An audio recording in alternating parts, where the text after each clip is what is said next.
Hey guys, I'm going to try to make this as brief as I can. Not because it's not important, just because it's been a long day and I just finished with my work. It was a really long work day. And I'm heading home, and as soon as I get home, I want to get inside and have dinner and shower and all that. But anyway, I want to talk about how to find or how to know what your calling is. Your calling. I'm not talking about your career, like what you went to college for, although that, please don't misunderstand that what you do as a career, I'm not saying it's not part of your calling, right? Like I'm a hairstylist for a trade. I do people's hair, and is it part of my calling? My calling is involved in the hair business. But the hair business is not that was so much the calling of mine, but the interaction with people that I have is part of the calling. Listening to every different sort of person you can think of, right? Every different personality there is. Being involved in everything, every personality, character, all that stuff. So it's really helped me to tune into and understand people and where they come from. I'm kind of like a podcaster in my hair career because I am constantly in communication with people. Never, ever, ever do I do somebody's hair and it's quiet the whole time. It doesn't work that way for me. We're constantly having a conversation. But how to find your calling in life, right? What is your calling spiritually? What has God let you go through? What has He allowed you to go through? How did you choose to receive Christ in your life, right? And what were the things that you were struggling with that might still be a struggle for you, but what's been a real struggle for you? Think about it, because in your weakness is His strength. So what your struggle is right now is going to be your strength. And it's not because you worked hard at it. It's because you're going to see God's grace in it. It's like when Paul was imploring the Lord 3 times. Paul knew not to do that, beg for things over and over again, declare it, with faith. Call that thing that is not as if it were. But Paul had a struggle because he had what's called a messenger of Satan following him around everywhere. Obviously, a messenger in Greek, it is an angelos. That's the phonetic. Phonetic means what the word sounds like. So if you look up the word in Greek, what messenger is, it looks like agelos, aggelos, but it's pronounced. The phonetic means, phone. Phonetic comes from the word phone, means sound. So that the way that word agelos sounds is angelos, which is where we get the word angel. But messengers or angels are also, it's in Hebrew and Greek, same. It just, angel means messenger. And sometimes people are called messengers, humans. So did Paul have a human that was a messenger of Satan following him around, or was it an angel? It wasn't a disease. That thorn in his flesh. His thorn in the flesh is just back then it's a way of saying a pain in the butt. I had a pain in the butt. Or somebody's a pain in your neck, whatever you say. Pain in the butt, pain in the neck. And Paul implored the Lord 3 times to remove this thing from his life. But the Lord said, my grace is sufficient for you. Now, I want to talk about that in another video, because those are very, very powerful words from Jesus, you guys. My grace is sufficient for you. I want to do an entire video. I don't want to plan on what I'm going to say. I just want to turn this camera on and just go, because that's the way that God works through me, you know. And when I say God, I'm not talking about God separate from me. I'm talking about the one that's joined to my spirit, the one that's joined to your spirit, God in you. Your spirit is one with the Lord, 1 Corinthians 6:17. And you know what? That's a great way to lead into what I want to share with you right now about how to find your calling, or how to know your calling. So going back to what I was saying about your weakness is where his strength will shine through, and it's all through grace, okay? For instance, going back to Paul. What was Paul's weakness? Well, first of all, look at Paul's background before he was Paul, when he was Saul. You know, Saul, that name means one that has asked or inquired of God, right? Asked or inquired. And then the name Paul means little one, right? Humble, little. Not trying to be great, but being humble, little. Where Saul means keep on asking God, inquiring, right? But Paul knew to declare things, but you know, this angelos was bugging him so much that he implored the Lord 3 times. And the Lord reminds him, my grace is sufficient for you. So Saul, or who became Paul, his calling is to not just preach radical grace, but show radical grace. Meaning taking what God has given to him for free, not the things that he earned or worked for, the things that God gave him as a gift. And see, Paul, when he was Saul, was a Pharisee above Pharisees. A Pharisee of Pharisees, he said. He knew the law backward and forward. He knew that law, every letter. He knew it all. He studied the law. He practiced the law. He was that law-abiding citizen, yet he was killing people and torturing them for following Jesus. Didn't he know he was a murderer? No. The law didn't say you can't murder. It says thou, or the law didn't say you can't kill. It says you can't murder. You might think it says thou shalt not kill, but it's actually should say thou shalt not murder. But he didn't think he was murdering because he thought he was doing the work of God, killing these Christians, these Jesus followers.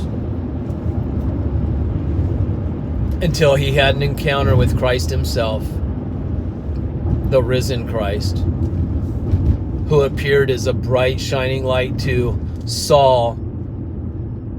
And Saul, who thought he was in the light, when he came across true light, it shouldn't have blinded him. If you're in the light, you shouldn't get blinded. It's when you're in darkness and you turn on a light, when you are in darkness for a long enough time and you turn on that light, it temporarily blinds you. And Saul, who became Paul, got temporarily blinded for like 3 days. And do you know what opened up his eyes? A man named Ananias that God sent to him. And Ananias means grace. So it is literally grace that opened up his eyes. And you got to remember, he was strict works, law, works. But now his eyes are opened through grace. See, if you can understand why he was blinded when Christ appeared to him, it's because Christ is the light. Saul thought he was in the light, but he was actually in so much darkness that when the light shined in his eyes, it blinded him. And what opened his eyes that were blind? He was already blind. See, what you got to understand is he was already blind before he got blinded. It was just when he came face to face with Christ, what happened was his blindness manifested itself into the physical realm. The spiritual manifested into the physical. That's what happens when people are healed. It's the spiritual manifesting in the physical. Do you understand? Because healing comes from God's Spirit. And then when you see it manifest in your body, it's manifesting in the physical. So Saul's eyes manifested what he already was in the spiritual darkness. And then Ananias, whose name means grace opened his eyes. So his calling, see, his weakness was works, law. Where he thinks it's even lawful to kill people when it was actually he's murdering them. Deceived, self-righteous. But then his calling is righteousness given to you by grace as a free gift. Saved by grace through faith. And he preached radical grace, and he showed radical grace. He lived the gospel of grace. Now, my struggle as a Jehovah's Witness for the first 30 years of my life was never thinking that God was with me or for me. He was against me, is what I believed. And I was struggling to get his approval, but always failing to do what was required to have his approval. And after leaving the Jehovah's Witnesses after 30 years, because of Jesus, calling out on the name of Jesus one day, which was forbidden as a Jehovah's Witness, but I did it anyway, because he was calling me. And I was calling on him without knowing it until I actually did it. See, what was in my heart manifested in the physical, where my mouth spoke what was in my heart, Jesus.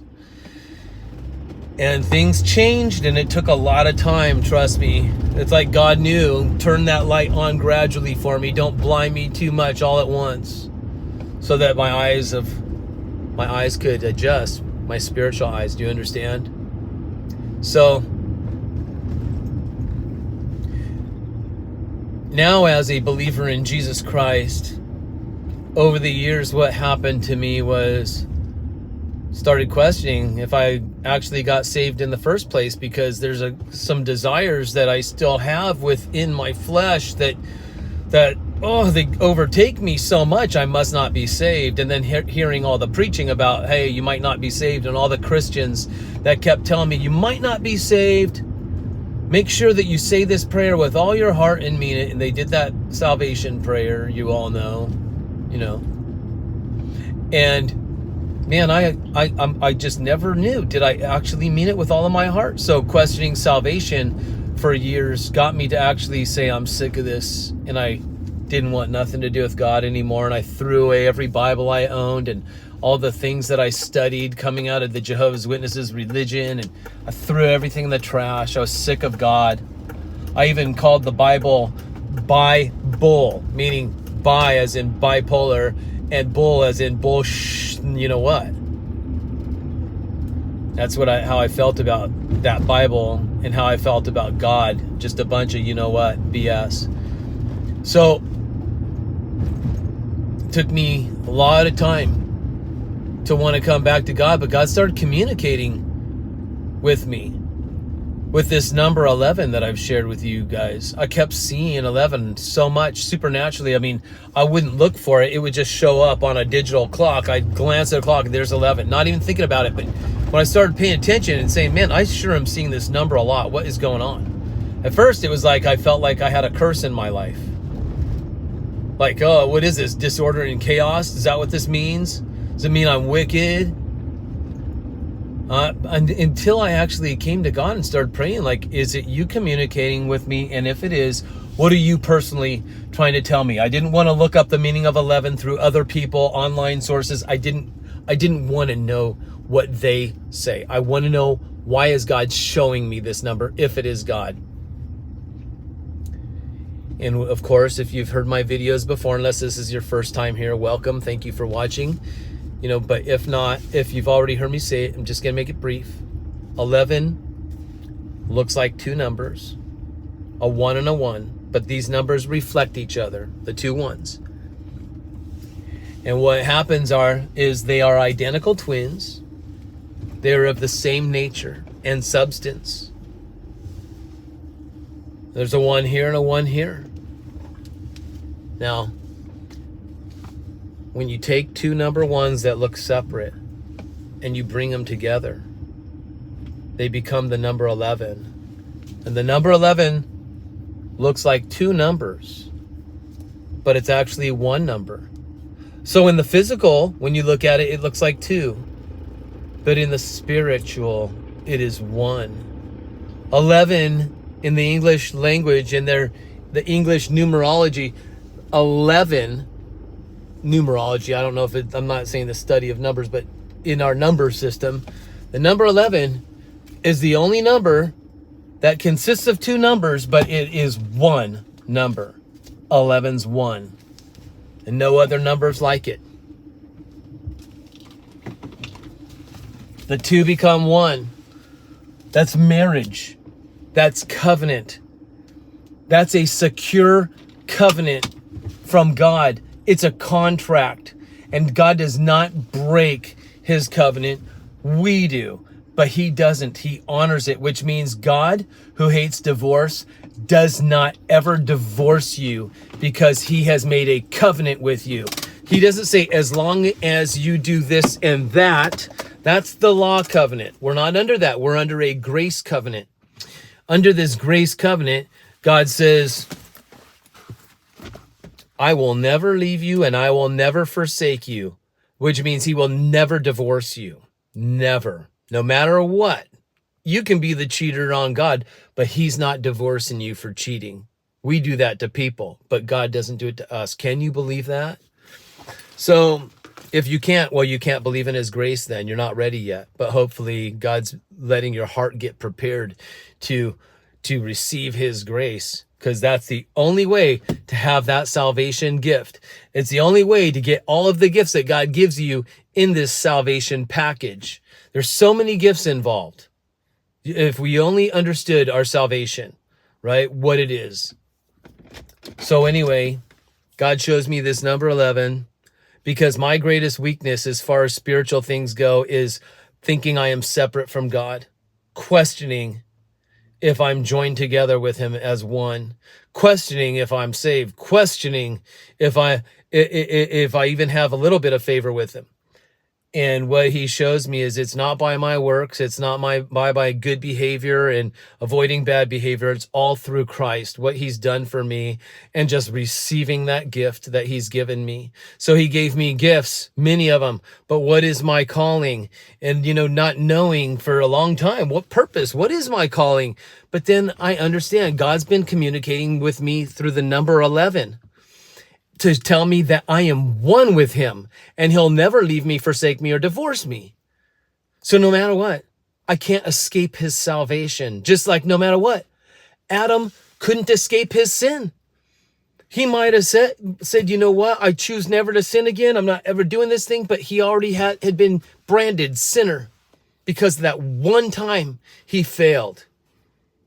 But because of that one time you believed and received Christ, well, just like Adam, because of one time, he's forever a sinner. Well, because of Christ, what he's done for you, and you bit of his fruit, the tree of life, which is Christ, you partook that one bite, that one time you chewed, you swallowed, you digested, it became one with you. Now you're one with Christ. And guess what? You can't jump out of it. You can't lose it. Just like Adam couldn't lose his sin standing, you can't lose your righteous standing. That's God's grace. So my calling is to not only make it one with me, that I am joined to the Spirit of the Lord as one Spirit, according to 1 Corinthians 6:17. That's where I get my number 11 from, 1 Corinthians 6:17, and then I get all kinds of other Bible verses too, but that's the foundation. So my calling is God taking my greatest weakness when it comes to spiritual things, which is separation from God. And now my calling is to preach oneness with God. But I have to, as I preach, I keep hearing what I preach too. I'm speaking out what God put in me, because obviously I still need to get this solidified in myself and never question who God has made me through his grace, and never think that I can work my way out of his favor. Just like Adam couldn't work his way into God's favor, I can't work my way out of God's favor. Which means God is for me, never against me, ever. Never against you, ever. So my calling is my greatest weakness, which was separation from God, now to teach unity, oneness with his spirit, which is the most powerful thing there is. Spirit is the most powerful thing in the cosmos. Spirit. Nothing compares to the Spirit of God. And if you're one spirit with him, that is the greatest thing you could ever be in your entire life. And that takes faith, because you don't see the Spirit, right? Which is even more powerful, that you can say, I live by faith. Maybe you're not the master of it. Maybe it's not 100% locked in, unwavering at all times. We're wanting to get there. Trust me, I want to be there too. But just that you can say, I live by faith. I believe in God. I believe in Christ. And you might have your doubts once in a while, but you know what? Deep down, you believe. There's nothing you've tried to unbelieve so many times. You've ran from God because you just don't want to believe in him anymore so many times. You know it. You know it's true. But guess what? He's still there. He's still there in you, with you, for you. Your spirit knows these things. It's just your head doesn't get it sometimes. So my calling is to help your heads to get what is already known by your spirit. And if you don't believe me that God communicates through the number 11 with me, look at that. I wasn't waiting for it. I didn't know what time it is. I just was talking. I'm about to turn off my camera, conclude the video, and look at what he shows me all the time. 7-11 right now. Isn't that amazing? God's number. That's 7. 7. Very God number. Perfection, rest, peace. So much more. 7 is amazing. And 11, that's my life number. Actually, I want to share something with you real quick, then I'm going to conclude it, in case you have favorite numbers or anything like that. And I hope this video actually has helped you so that you can understand what your calling is, because a lot of times, that's a question I get from people is, my sleeves. I don't know my calling. How can I know my calling? And, God's communicating what it is. We all have a calling, and that is to, share salvation. Know who we are, discover what we've been given, and use it well. That's our call. Everybody's calling, but God gives you a specific thing for you. Just like God gives a bumblebee a specific thing than he does with an ant. They have the same calling, to do their purpose in this earth and make it better. But they are doing different things. Same kind of calling, moving in their identity. That's what I just told you our calling is. Know who we are, discover what we've been given, and use it well. So the ant knows it's an ant, doesn't think it's a bee and tries to fly and pollinate flowers. And the bee doesn't try to be the ant. They just are who they are. They know who they are. They know what they've been given, and they know how to use it and use it well. And that's our calling too. But you have something distinct, right? That God has given you. And if you're like upset, like, how come I don't know it? I don't know what it is. I guess you got to enjoy the process of the discovery, you guys. I didn't get what the number 11 was right away. He has enlightened me more and more. I mean, I could go for hours right now talking about that number and go in so much depth with you. I mean, I could keep this video going for at least 2 more hours, nonstop talking about it, and not even finish, not even come to the end of it, of just the meaning of those numbers, what God's shown me. But I gave you the basics, and God's showing you. You just got, and if he doesn't communicate through numbers, don't worry. If he doesn't communicate through visual things, that's not it. But most likely it has to do with your greatest weakness, so that thing can become your greatest strength because of his strength in you. And you give him glory because it came from him. And I'm going to share one more thing. The book of Enoch calls Jesus the Lord of Spirits. The Lord of Spirits. And I want you to remember this, okay? So when you hear me say oneness with God, and you are one spirit with him, you might be thinking, well, what are you trying to say then? Are you saying we become God? We are God? We are God now? Listen, I'm going to illustrate it this way. Jesus in the book of Enoch is called the Lord of Spirits. In our Bible, it calls him the Spirit Lord when you look at it in Greek. Oh, he's the Spirit Lord. Okay, so what's that mean? Let's go with Enoch, Lord of the Spirits. So you and I become one spirit with the Lord. We are joined together like the number 11 as one spirit with him. So you are spirit, the Lord is spirit, and yes, you are one, no separation. But he is the Lord of spirits, meaning he is still my Lord, and I still submit to him. Yes, we are one. He gave me his very nature. He gave you his very nature. We are one with him, but he is still Lord. Just like when Jesus was on earth, he said, the Father is greater than me. In spirit, they have the very same essence, the very same nature, one spirit. So why would you say the Father is greater than I am? Why could Jesus even call him my God? My God. How? How can God have a God? You understand? If Jesus is God then, if his nature is God and he's God in the flesh, how can God have a God? Well, you have to understand, how can spirit that is joined together as one have a Lord?